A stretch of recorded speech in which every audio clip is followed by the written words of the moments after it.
Hey, how's it going, universe? Welcome to another daily movie review. I'm Shaun from Zoobox. Let's get wacky, huh?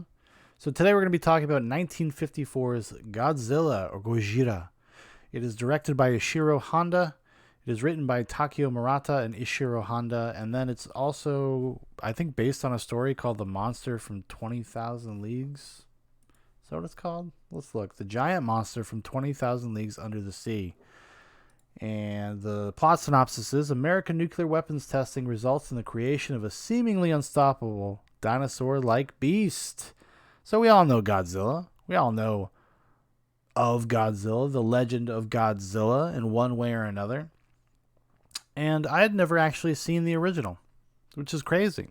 I've been watching a lot of these old Godzilla movies. My son, my 3-year-old kid, is for randomly got really into Godzilla, and they have like a lot of them on HBO Max from the Criterion Collection because they have all the Showa era films. They actually just released a big box set like earlier or sometime last year, and of all the Showa era Godzilla movies. But I had never actually seen the original, or at least if I had, I didn't remember it at all, and I didn't really know what to expect from it, to be honest with you. I knew it had a reputation. I knew it was definitely a little bit more serious than what happened later, because, as you know, if anybody knows anything about Godzilla, it gets very silly at some point, and it just becomes like kind of these big, dumb science fiction movies where guys in rubber monster suits punch each other. A lot of fun stuff, though. I'm not trying to denigrate those movies, but they are what they are. They're silly. They're fun. There is some interesting stuff in there. There's some interesting cultural things in there that you can learn and pick up on. Not some of them are much better than others. In fact, it kind of like wildly oscillates to the point where you might feel like you have whiplash. Like I think I did what I talked about one of the Mecha Godzilla ones, but I've watched like 3 other ones, and I just didn't really have much to say about them, so I didn't do a video on them. And then I just so happened to have like watched something else, so I didn't have to, because sometimes I'm just up against the wall. I'm like, well, I watched this, so I guess I got to talk about it because I got nothing else to talk about. That's the curse of trying to do one of these every day. Sometimes you just gotta have something to fucking talk about. So yeah, I never seen this before, and I was really interested in it because I was like, son, let's go back. If we're gonna do this, kid, let's do it for real. Let's go back to the beginning, to the 1954 film, and I was really surprised by how much I liked it. It is a great kind of B science fiction movie of the 50s era, but it also has something to say. It's actually pretty dark. It's a pretty dark movie. It's very serious. And it's about nuclear proliferation and the responsibility of of technology. Not just nuclear, but just any kind of weapon system, and how, the road to hell is paved with good intentions when it comes to the scientific community. Because sometimes scientists just do things for the joy of discovery, but you don't know how significant your discoveries are going to be if it falls into the wrong hands, if you make something like kind of significant enough. And this is obviously a critique on the United States use of atomic weapons, right? Because back in August 6th, 1945, we dropped atomic bombs over Hiroshima. That was 9 years before this movie came out. Because the thing that permeates this whole film is this idea of existential dread about nuclear war. It's all over the movie. And it's totally understandable, I mean, just imagine that happening in the United States and the psychic damage that it would do to our country. I mean, you remember 9/11, right? Of course you do. Who doesn't remember 9/11? But, you saw what that did, right? The type of fear and the type of just damage it did to the psyche of the country for a long time. We still haven't really gotten over it in a lot of ways because it's used as a cudgel to pass draconian legislation and whatnot. So maybe the dynamic is a little bit differently, but their whole thing was they just didn't want to be annihilated. And everything was, so touch and go in those days. We had treaties and whatnot, but the power was not in the hands of the Japanese at the time. So this movie very much up front, in a very literal way, is dealing with that. Like, Godzilla is the existential threat materialized, literalized, personified, for lack of a better way to put it. Like this unstoppable force of nature, this thing that there's nothing you can do about it. Godzilla is just going to come and fuck your world up, and there's nothing you can do about it except get out of the way and watch. There's actually a really heartbreaking scene in the movie. It's like at the top of the third act, and Godzilla is like just destroying this town, and all they can do is just sit back and watch and cry. And when I was watching it, I was like, this feels like such a parallel to Hiroshima, to what the rest of the country must have felt like, right? As they're watching Hiroshima get destroyed, and even if they were, given some sort of advance warning or whatever, and some people were able to get out of there, I'm not sure, quite 100% sure if that's true or not, but just the impotent sorrow that you would feel, the helplessness, the vulnerability. And they represent it in this movie by making people watch Godzilla destroy their towns. And it's deadly serious. There's nothing silly at all about it. And as weird as it is to say, like, it plays very well. Like, it plays straight. Maybe that's just because I know the historical context and what the cultural context for the time the movie was made. I'm aware of that. So maybe I project a little bit of that into the movie. But I do think it was there. And it's interesting because the film, it's not just about like kind of big politicians and what is the government going to do? What are scientists going to do? It also gets into the plight of just like the rural living person, the people that live in these small little villages and whatnot, and how it is also a scourge on their life as well. There is no escape. Godzilla is going to have to go through your town to get to that city. And you really feel for all the characters.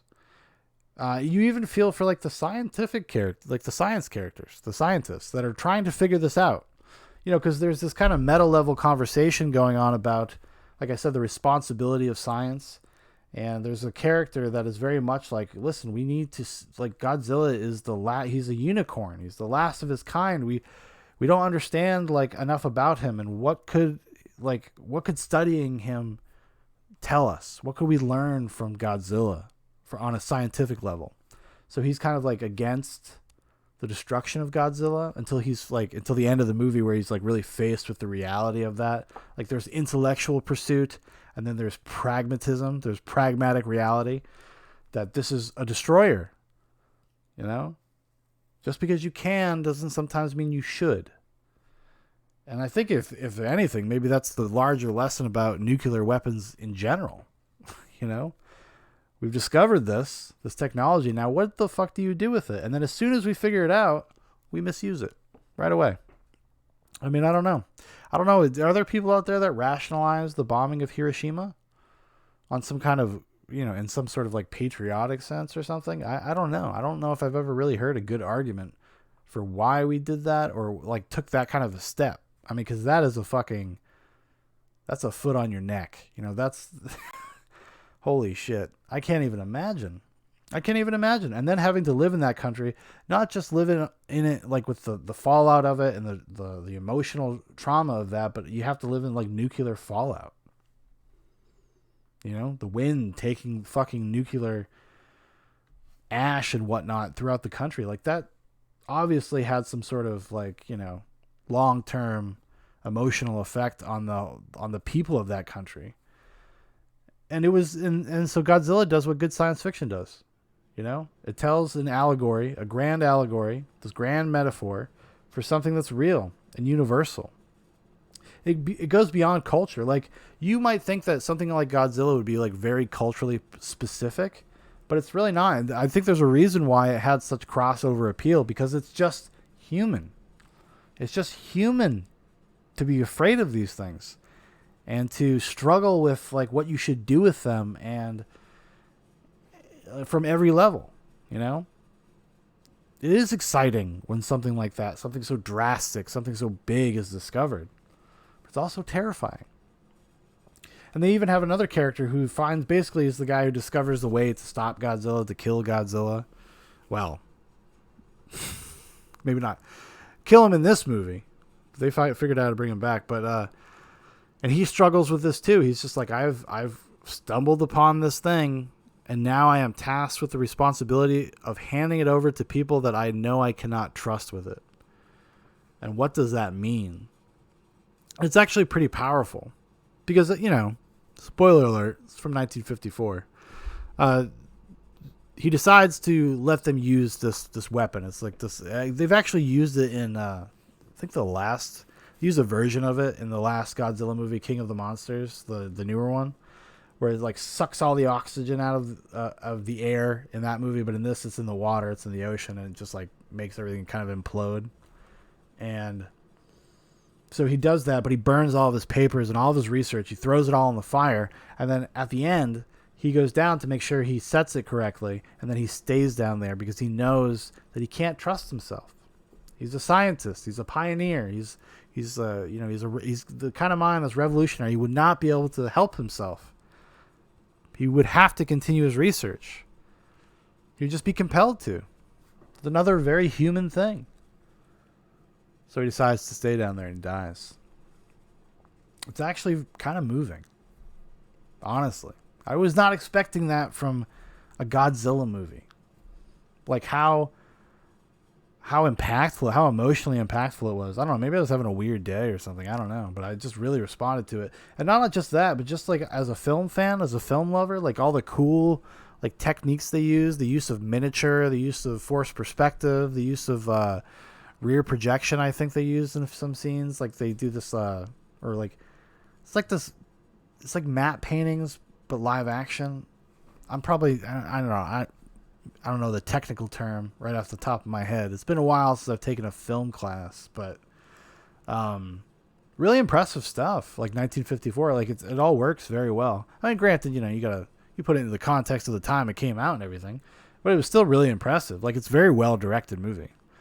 For like kind of this big budget spectacle thing. I actually looked into the director, like what he had done after this, and he just did monster movies. He did some more Godzilla movies. He did actually a bad Godzilla movie.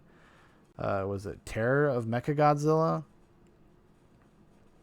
I think that's what it's called, which I did not like. If it's the same one, yeah, it's like the sequel to the Mechagodzilla one, and it's just not very good. And yeah, and that's kind of his filmography. That was his story, Just kind of did these kinds of movies, which is almost a shame. It's almost a shame because of how thoughtful this movie is. Not just on the technical side, but like on a story level. It's just a very thoughtful, well-crafted allegory.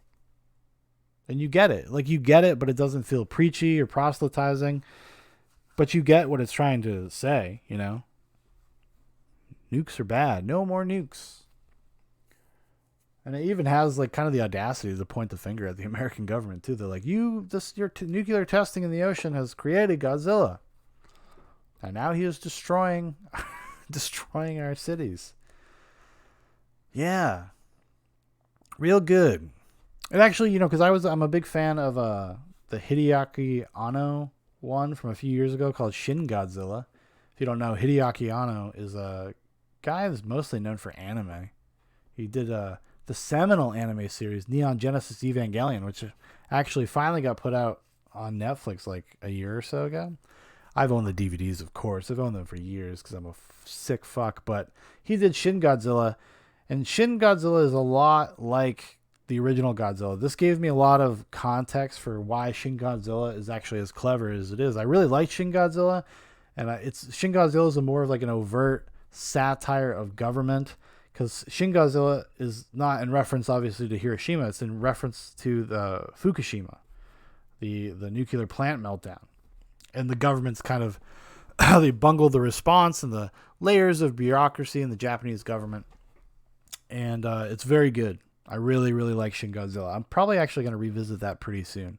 Since me and Foster, my son, are watching all these Godzilla movies, might as well watch Shin Godzilla too. I got that shit on Blu-ray. Of course I do. Of course I do, baby. I almost bought the box set, the Showa era box set, but I was like, I'm not... Why am I... What? It's fucking $100... It was on sale. It was $120, and I was like, first of all, I'm poor. Second of all, I was like, I like Godzilla, but I'm not like a not like a giant Godzilla fan. But that's what, that sick collector mentality gets in my head. I'm like, posterity. These are seminal films. Let's throw them on the shelf, Shaun. Little fucking devil in my brain. I was able to stave them off, though. I was able to say, get back. Actually, hey, I'll say this. HBO Max was good for that. Totally quelled that. Not because I wouldn't want to own them, but I had the vehicle in which to see them.